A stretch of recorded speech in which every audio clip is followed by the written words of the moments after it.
బొత్స సత్యనారాయణ మా ఇంటిని పీడిస్తుండు, వాడికి 1000 సార్లు హెచ్చరించాము. మేము కాపు, మున్నూరు కాపు, తెలగ నాయుడు కమ్యూనిటీ వాళ్ళందరినీ పిలిపిస్తున్నాం. ఈ ఇంటిని ఏం జరుగుతుంది, ఈ ఇంటికి ఏం జరుగుతుందని చూస్తే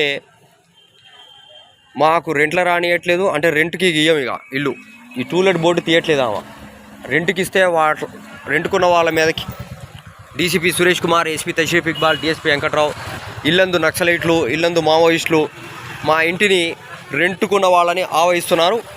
పొద్దున్నుంచి సాయంత్రం దాకా ఇటు పోయే వాళ్ళందరి మీద నుంచి లేచురుకొస్తున్నారు.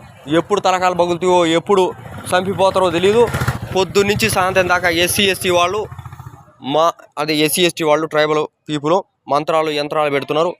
ఈ ఇంటి చుట్టూ మొత్తం సిపిఎం పార్టీ వాళ్ళు, సిపిఐ పార్టీ వాళ్ళు, బీజేపీ పార్టీ వాళ్ళు పోస్టర్లు వేసి చికా చేస్తున్నారు. పోస్టర్ల నుంచి వస్తున్నారు.